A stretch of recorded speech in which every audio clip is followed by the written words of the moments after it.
여러분 반갑습니다. 유승민입니다. 방금 문제를 고쳐가지고 소개하는 거 잘 들었습니다. 제가 서울대학교에 얼마나 왔는데요. 2023년 지난해 정외과에서 관악민국 모의국회를 한다고 해서 그때 포퓰리즘에 대해서 이게 뭐냐에 대해서 학생들하고 이야기했던 기억이 있습니다. 특히 여기 사회과학대가 학생들이 많으실 거고 또 다른 대학에서도 올 수 있었던 걸로 아는데 우리 사회에 후배들을 만나서 정말 반갑습니다. 오늘 저는 제 말씀을 좀 드리고 30분 PPT 강수가 좀 되는데 최대한 빠른 속도로 30분 이내로 줄여서 말씀을 드리고요. 그리고 여러분들 질문에 대해서 제가 아는 대로 성의껏 답변을 드리도록 하겠습니다.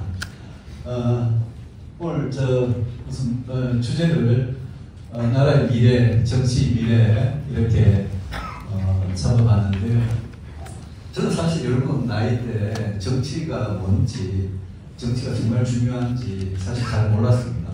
정치에 별 관심도 없었고 저는 그때 경제학, 요즘 학부라고 경제학과에 다니고 있었고 공부하기 굉장히 싫어하는 학생이었고 공부하기 싫어서 군대도 나누고도 좀 일찍 갔고 그랬는데 제가 사회에 나와서 처음에 경제학자로서 이렇게 인생을 걷다가 30대까지 그러다가 이제 IMF 위기라는 걸 맞이 겪어봤습니다. 1997년, 98년에 IMF 위기라는 걸 겪어봤는데 그때 제가 정치에 대해서 처음으로 머리를 한 맞은 것 같이 정치가 정말 중요하구나.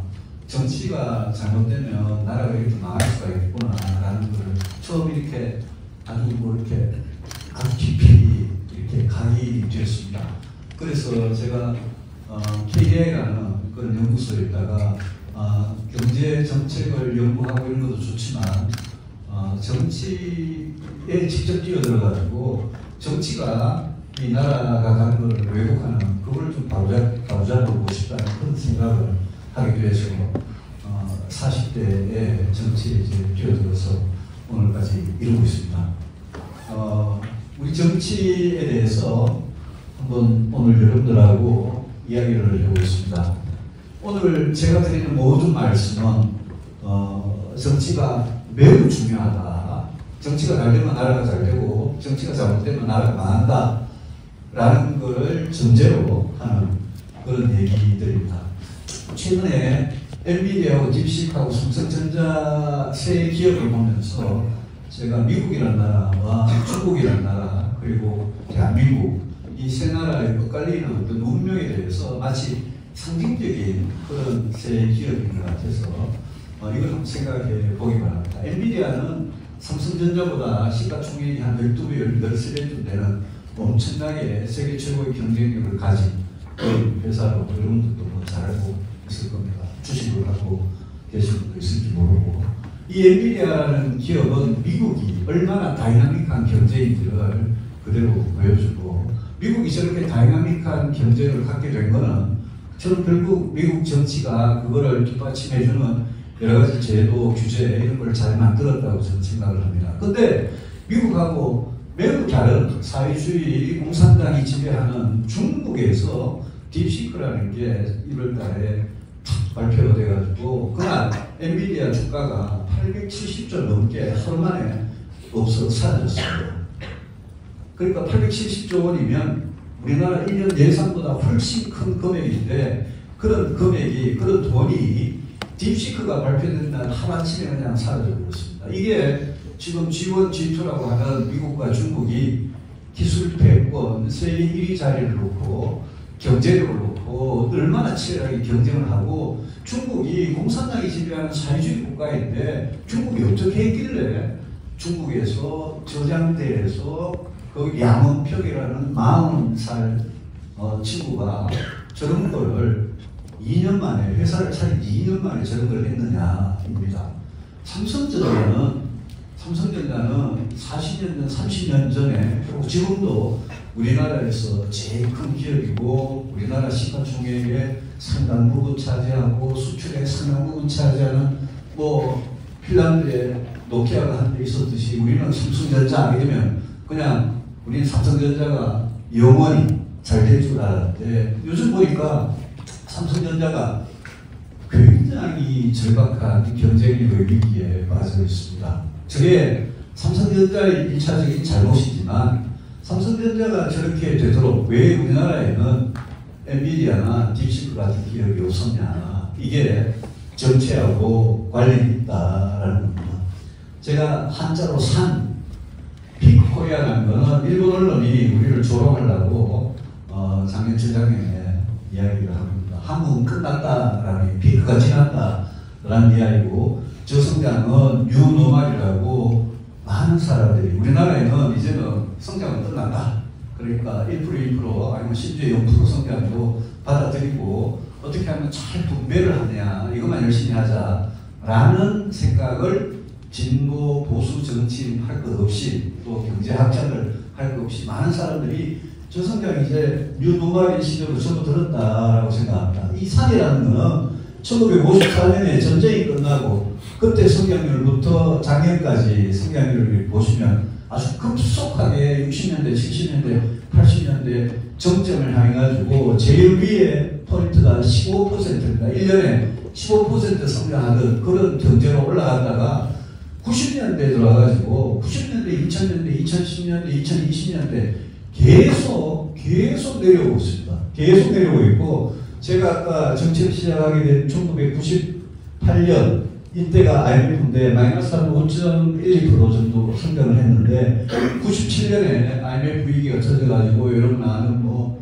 기아, 대농, 뭐 뉴코아, 진로, 대유 뭐 이런 게 저때 전부 다 망했습니다. 저때 대마불사라는 신화도 깨지고 은행불사라는 신화도 깨지고 97년의 저 IMF 위기가 우리가 90년대 들어가가지고 산의 정점에 올라갔다가 피크에서 계속 내리는 상징적인 사건이 됐고, 그 이후에도 트렌드를 보면 계속 내려가가지고 이제 2024년에 제로, 1, 2 무렵에서 헤매고 있고, 앞으로 이제 2040년대, 50년대 가면 마이너스 성장으로 갈 것 같습니다.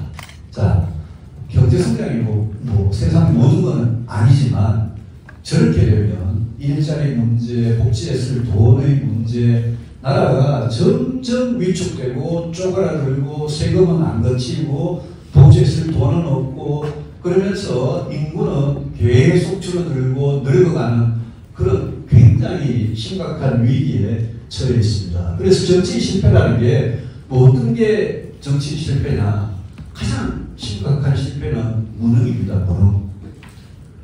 해결해야 될 시대적인 문제가 있는데 그 시대적인 문제를 전혀 해결 못하는 그런 무능, 문제 해결을 못하는 그런 무능, 이게 제일 문제고, 무능은 부패나 폭정하고 굉장히 닿아 있습니다. 부패라는 거는 뭐 정치인들이 검은 돈 받아가지고 챙기고, 뭐 관료들이 인허가에서 검은 돈 받아 챙기고 이런 게 부패다, 공직사회의 부패다. 그러지만 부패라는 거는 굉장히 넓게 해석하면 공적인 지위를 사적인 이득을 위해 가지고 남용하는 게 그게 부패의 정의입니다. 공적 이익을, 퍼블릭 오피스를 사적 이익, 프라이빗 게인을 위해서 남용하는 게 그게 부패입니다.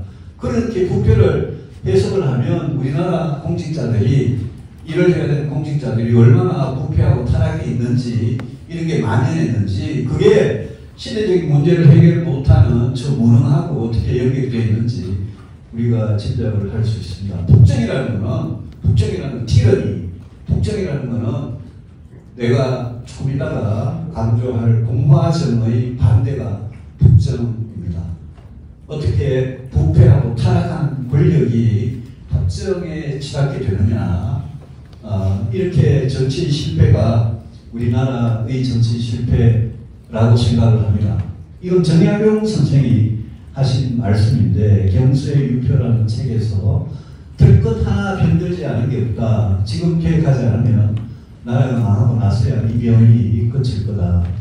나의 낡은 나라를 새롭게 하겠다라고 정약용 선생은 18세기 후반 19세기 초에 조선에서 사셨던 실학자이시고 나라의 위기, 조선의 위기를 보고 저런 말씀을 하시면서 여러 가지 개혁 방안을 제시했지만 그때 조선은 저런 분의 목소리를 전혀 듣지 않고 계속 부패하고 타락하고 폭정으로 치달았고 그 결과가 1868년에 메이지 유신으로 엄청난 부강명의 수복을 한 일본한테 나라를 빼앗기게 된 겁니다.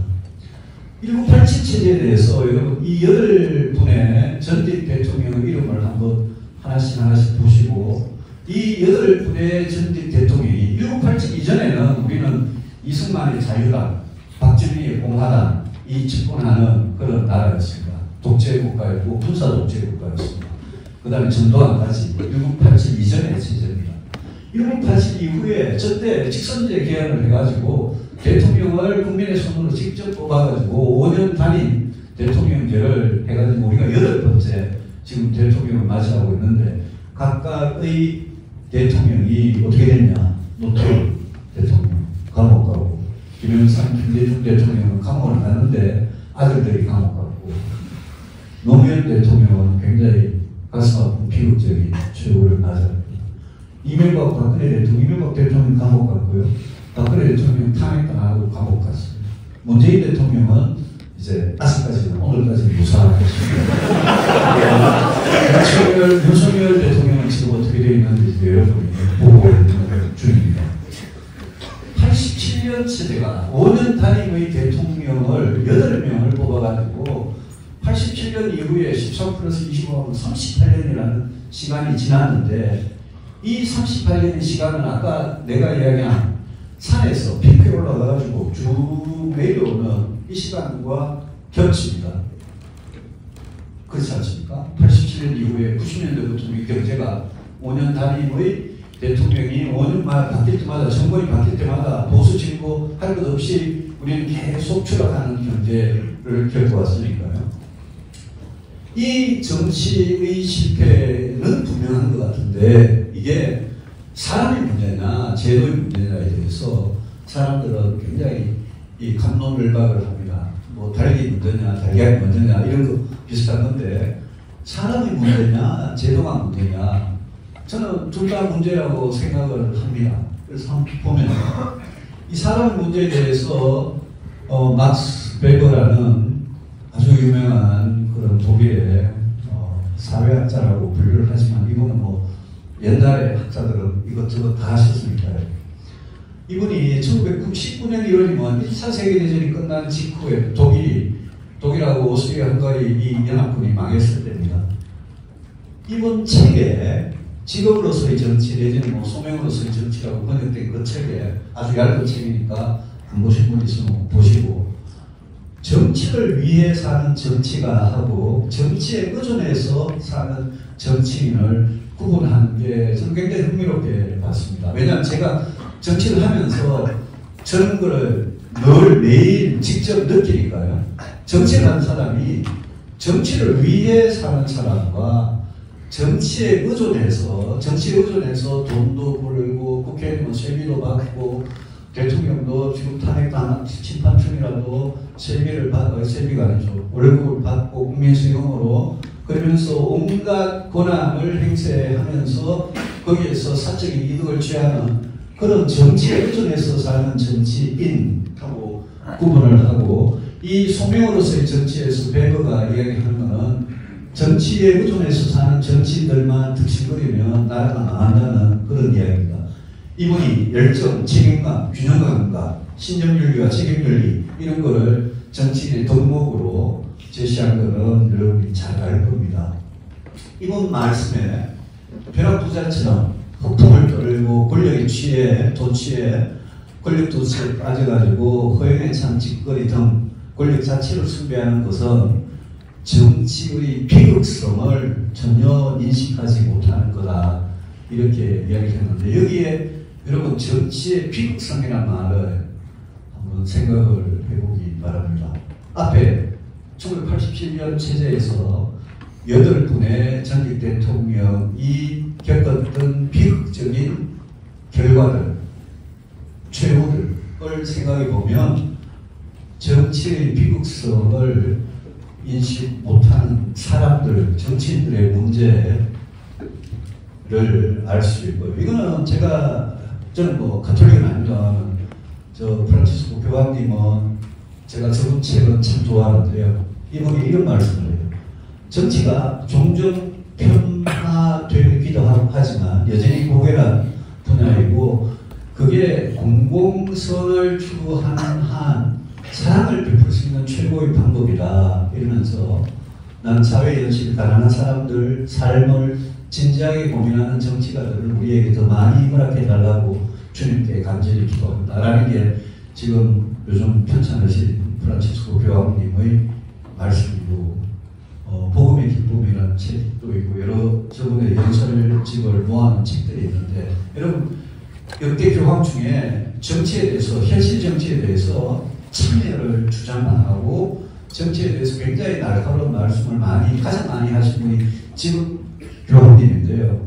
정치가 사랑을 베푸는 최고의 방법이다. 그게 공공선을 추구하는 한이라는 거는 제가 100% 동감하지만 저 밑에 그런 정치인을 많이 허락해달라고 주님한테 기도한다라는 거는 제가 도저히 교황님 말씀이라도 동의를 못하겠습니다. 우리가 주님한테 열심히 기도한다고 해가지고 하늘에서 좋은 정치인이 툭툭툭 떨어지는 그런 거는 전혀 아니기 때문에 그래서 제도의 문제가 중요하다고 생각을 합니다. 사람도 굉장히 중요하죠. 어떤 사람이나 그 대통령과 관료와 군인과 이런 사람들이 영원히 있느냐, 직업 윤리에 충실하느냐, 그런 사람들을 어떤 교육 제도에서 우리가 길러내느냐 이런 것도 굉장히 중요해요. 그 나라마다 차이가 있으니까요. 근데 제도의 문제는 뭐냐? 굉장히 나쁜 사람이 공직에, 대통령에, 국회의원에 갈 수 있다고, 그럴 가능성이 굉장히 높다고 전제하고 어떻게 하면 그거를 방지하고 그 사람들이 국정에 국민들을 위해 나쁜 짓을 하는데 그걸 못하도록 막느냐가 결국 제도나 시스템의 문제이기 때문에 그 제도의 문제를 어떻게 할 거냐입니다. 옛날에 왕이 있었고 변종왕이라는 건 이런 겁니다. 변종왕이라는 거는 투표를 뽑은 지도자인데도 민주주의 사회에서 근데 왕처럼 행차하는 뭐 제가 누구라고 이야기는 안 하겠습니다만 그런 사람들이 많이 보셨을 겁니다. 투표를 뽑힌 지도자인데 히틀러도 투표를 뽑힌 사람입니다. 그런데 옛날에 왕조 시대의 왕처럼 지미 국가다, 지미 법이다 이러면서 그렇게 행세하는 사람들이 현대에도 지금도 여러 나라에 있다라는 게 변종왕입니다. 그래서 왕정, 변종왕 같은 사람들의 어떤 왕이나 변종왕의 폭정, 그거하고 대비되는 게 공화정이라는 겁니다. 이 공화정은 모든 권력은 타락하고 부패한다. 모든 권력은 감시받고 견제받지 않으면 폭정으로 치닫는다. 라는 걸 가정을 하고 전제를 하고 그러지 못하도록 상권 분립의 감시와 견제와 분권의 여러 장치들을 민주공화 체제 안에 이렇게 도입하는 그게 공화정이라는 겁니다. 그래서 우리가 싫어하는 폭정, 티러니의 반대말이 공화정이고 왕정의 반대말은 공화정이 아닙니다. 왕정이라는 걸 뭐 하더라도 공화정하고 꼭 배치되지 않는 그런 역사적 사례도 있긴 하고요. 그래서 저 타락과 부패와 폭정으로 치닫는 정치를 어떻게 제도적으로 막아낼 거냐. 우리나라가 얼마 전에 3.1절이 지났는데요. 3.1절에 우리 선조들이 100년이 됐죠. 1919년이니까 우리 선조들이 일제한테 총을 맞아서 돌아가시고 피를 흘리고 고문을 당하고 그러면서 수많은 분들이 3.1운동 이후에 감옥에서 돌아가시고 또 후유증으로 돌아가시고 이랬는데 3.1절 직후에 1919년 4월에 상임 임시정부에서 우리 직업 헌법의 모태가 되는 임시헌장이라는 것을 만들었습니다. 그 임시헌장에 1조가 10개 조항으로 되어 있는데 1조가 대한민국은 국호를 대한민국이라고 쓰고 대한민국은 민주공화정으로 민주공화제로함 이렇게 만들었습니다. 우리 선조들이. 그러니까 저때부터 우리 선조들은 일본으로부터 독립을 하려고 하면서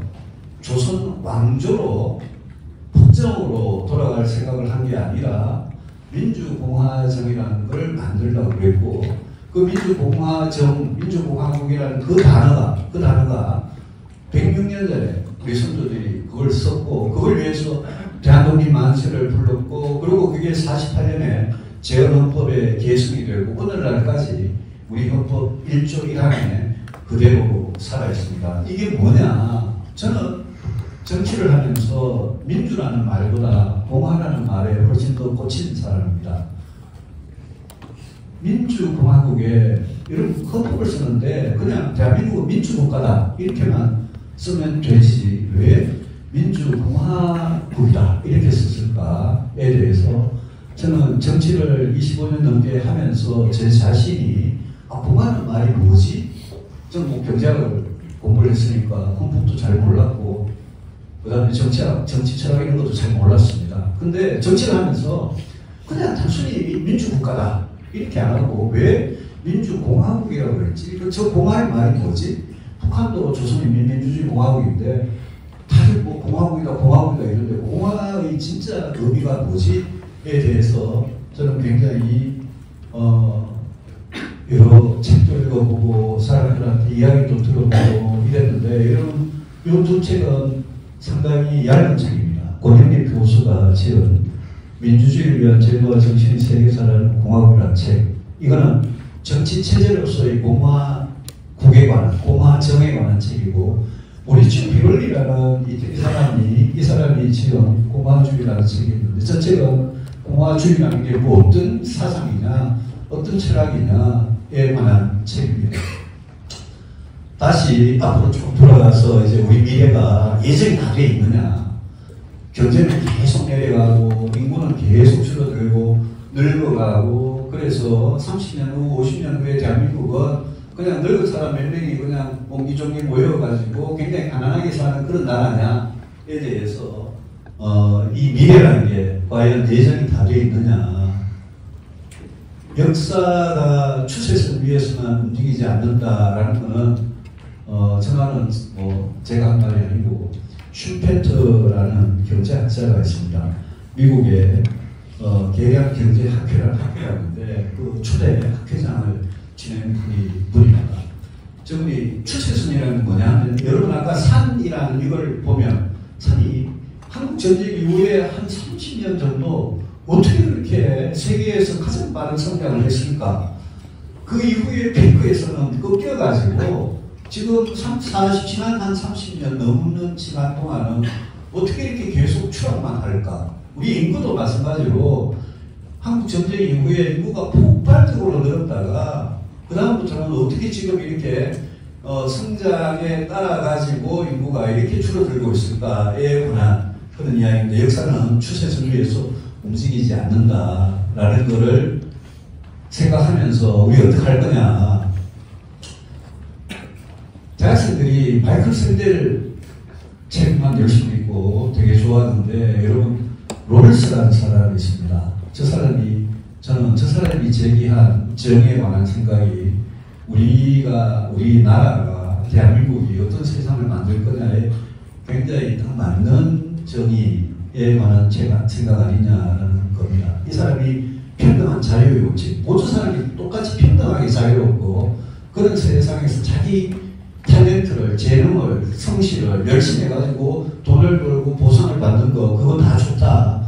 그러니까 자본주의 시장 경제 그대로 하자라는 게 일본 원칙이고 차등의 원칙이라는 게 이런 겁니다. 이분이 무죄 장막이다, 원초적 입장이다, 천부적 로또다, 최소 수혜자다 이런 이야기를 하면서 내가 남한에서 태어날지 북한에서 태어날지 내가 아빠가 흑인일지 엄마가 흑인일지 백인일지 동양인일지 내가 내 아버지 엄마가 부자일지 가난한 사람일지 그런 거 전부 다 모르는 상태에서 어떻게 정의 원칙을 수립하느냐 가지고 평등하게 자유로운 저 원칙 하에서 각자 열심히 해서 보상을 받되 최소 수혜자 내가 내 신체와 외모와 지능과 이런 게 태어났을 때부터 나의 성격과 이런 것까지 내 나라와 부모와 이런 것, 인종과 피부색과 최소 수혜자 원칙이라는 것은 누군가가 굉장히 운이 안 좋아서 부모를 잘못 만나서 태어난 나라가 잘못돼가지고 저렇게 되는 경우가 있다고 생각하면서 존 롤스는 저 최소 수혜자한테는 사회가 인간의 존엄과 가치를 지킬 수 있도록 도와주는 게 그게 정의다. 그래서 첫 번째, 두 번째 원칙이 다 작동하는 게 정의다라는 거고요. 저는 하나는 추세선 위에서 움직이지 않나. 아까 제가 엔비디아하고 딥시크하고 삼성전자 이야기했는데 먹고 사는 문제는 혁신을 통한 성장 이거밖에 없다. 요즘 혁신을 통한 성장 이야기를 많이 하는데 제가 사실 2016년에 아마 여기인지 어디 경제학부 강의를 와가지고 제가 그때 혁신성장이라는 말을 처음 했는데 근데 문재인 대통령이 혁신성장이라는 말이 괜찮은지 갖고 가자니 저건 안 하고 소득주 성장만 열심히 하고 윤석열 대통령은 제가 디지털 혁신인재를 100만 명을 양성하자 이랬더니 좋다고 갖고 갔는데 의과대학생만 2,000명 늘리고 그래가지고 저기 혁신성장이 지금 이재명 대표도 도형적 혁신성장 하겠다 이러고 열심히 말을 하고 있는데 우리가 저 말은 맞는 말인데 아직 실천을 못하고 있는 그런 이야기고 그게 아까 지금 삼성전자의 아주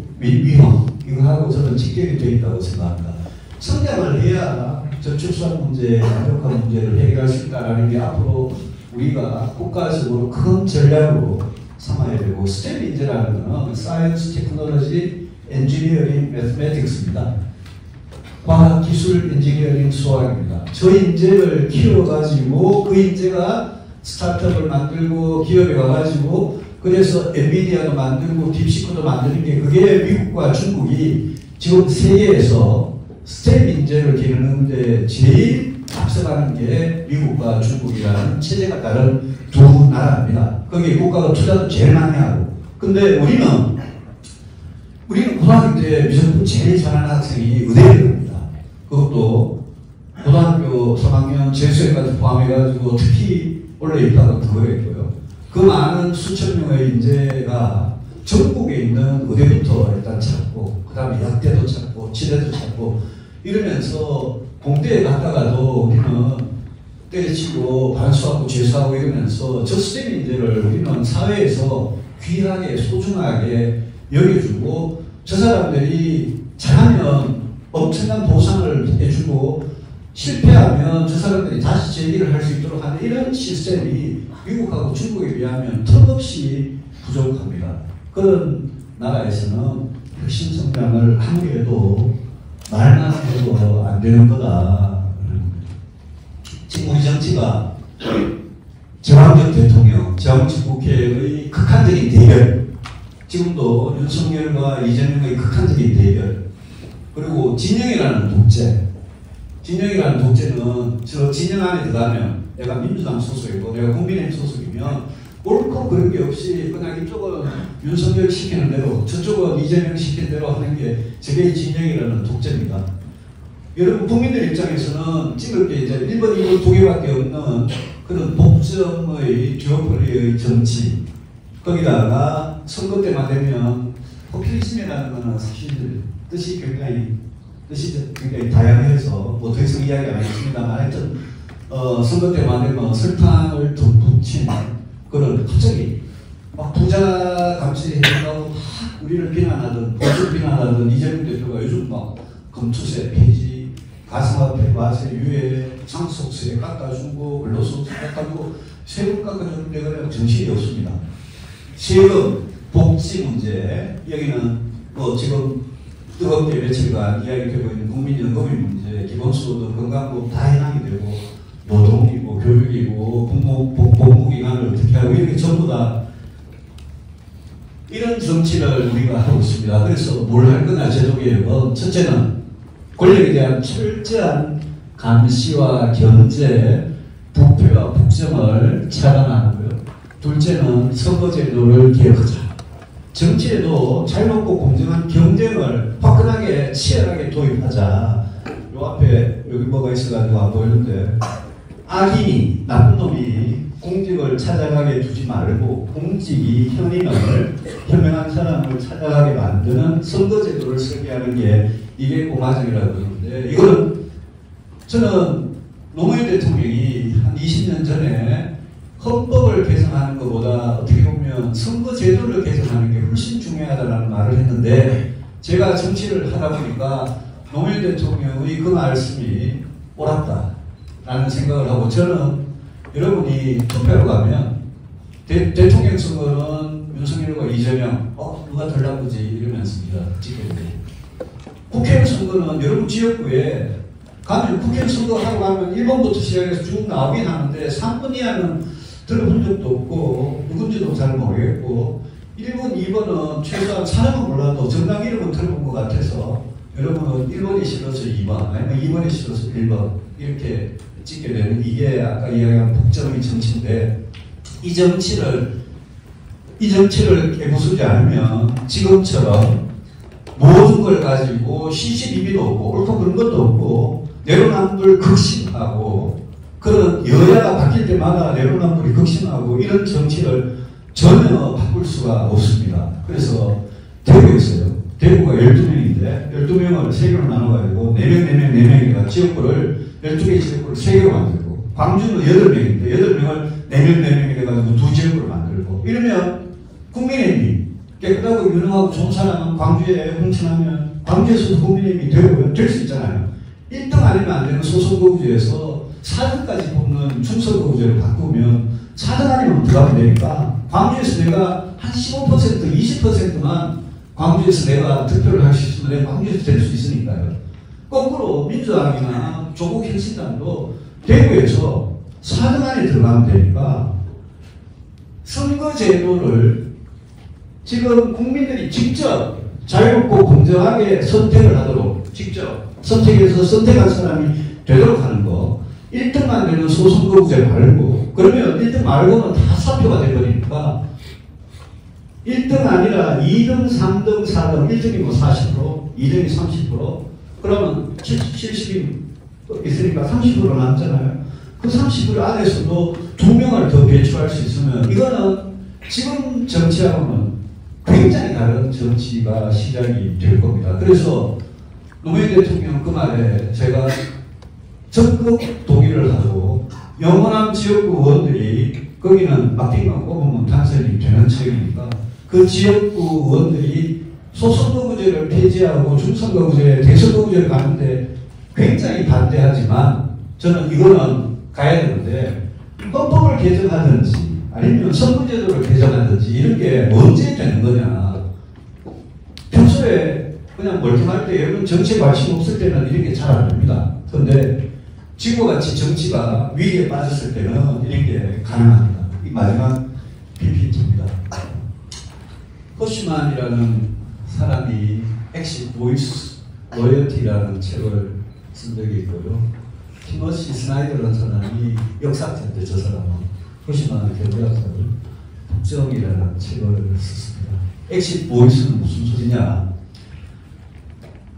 여러분 정치에 관심이 없고 그냥 대한민국은 아까 보듯이 계속 추락하고, 그래서 여러분은 뭐 우주고 뉴질랜드고 캐나다고 미국이고 유럽이고 그냥 이민을 가버리는 건 엑시입니다. 근데 여러분이 어떤 이유로든지 대한민국이라는 공동체에 로열티가 있어가지고, 대한민국이라는 공동체를 조금이라도 예전이 남아있어가지고 여기 남기로 스테이하기로 여러분 선택을 한다면, 그러면 여러분이 가만히 있으면 아무것도 안 됩니다. 그래서 보이스라는 거는 그냥 말로만 듣는 목소리라는 뜻을 넘어서, 이거는 여러분이 목소리를 내고 행동을 하고 여러분이 역사의 추세선에서 역사가 다시 일어설 수 있도록 움직여야 된다라는 겁니다.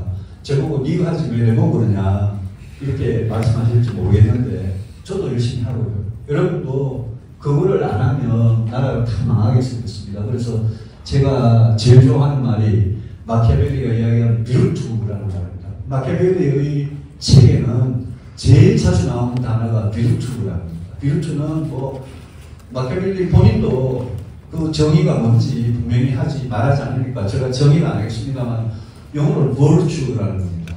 뭔가 시민적인 덕성, 현명함, 용기, 의지 뭐 이런 다 포함하는 개념 같은데, 근데 정치인한테도 영혼이 있어야 되고 비르투가 있어야 되는데, 그거는 여러분들이 아까 자유롭고 공정한 경쟁을 더 확산해야 좋은 사람들이 한 사람이라도 더 정치에 올 수 있는 거고요. 시민으로서 이 비르투를 가지고 참정을 하고 독점에 저항을 하고 필연의 정치, 영혼의 정치라는 이런 스나이더가 이야기하는 이런 걸 사기를 치는 사람들을, 정치인들을 물리치고 여러분들이 나서서 역사를 만들어야 된다라는 겁니다. 제가 독점에 저항하려니까 여기 광화문에서 집회하는 무슨 정광훈 목사라는 사람도 저항권 이러는데, 정광훈 목사가 이야기한 저항권을 이야기하는 게 아니라 폭정에 저항하는 게 저항권입니다. 폭정에 저항권은 우리 헌법에, 대한민국 헌법에 저항권이라는 세 단어가 없습니다. 근데 헌법학자들, 헌법재판소도 국민들은 폭정을 하는 지도자, 폭정을 하는 그런 정치 세력한테는 국민들이 분연히 일어나서 저항을 할 수 있다라고 헌법재판소가 결정해서 판례를 남긴 그런 적이 있었고요. 그리고 이거는 당연히 어떻게 보면 인간에게 주어진 기본적인 권리라고 생각하고, 그렇다고 우리가 서부지법에 가가지고 유리창을 부수고 판사방을 거듭차고 컴퓨터를 부수고 이게 저항이 아니라, 우리가 5.18 민주화 운동에서 60 항쟁에서 4.19에서 지난 2017년 16년 촛불 시위에서 그런 게 저항권입니다. 지금 이번에 이 위기 속에서 여러분 생각해 보십시오. 헌법도 하나도 안 바꾸고 선거제도도 하나도 안 바꾸고 요 시스템 요대로 가면서 대통령 한 사람만 딸랑 이번에 새로 바꾼다고 생각해 보십시오. 여러분 그렇게 해서 대한민국이 변할 거라고 여러분 자신할 수 있습니까? 저는 그렇게 하면 절대 안 변할 거다. 저같이 이렇게 말을 하는 사람도 대통령이 되면 어떤 폭정에 빠질지 모르는 게 그게 권력의 본질입니다. 그래서 공화정이라는 거는 그런 걸 막는 거고, 그런 것부터 막아야지 나라가 발전할 수 있는 최소한의 토대가 만들어지는 거고, 그 위에 어떻게 국가를 발전시키고 경제를 튼튼하게 하고 안보를 튼튼하게 지킬 거냐, 이런 게 그 다음 전략으로 있는 거죠. 제 강의는 30분에 마치려고 그랬는데 7시 40분 됐습니다. 제가 35분을 뜯은 것 같고요. 여기서 마치고 PPT는 우리 사과대 혹시 보시고 싶으면 사과대 학생회에서 그냥 좀 홈페이지에 올려주시면 되고, 지금부터 여러분들 질문을 받도록 하겠습니다. 고맙습니다.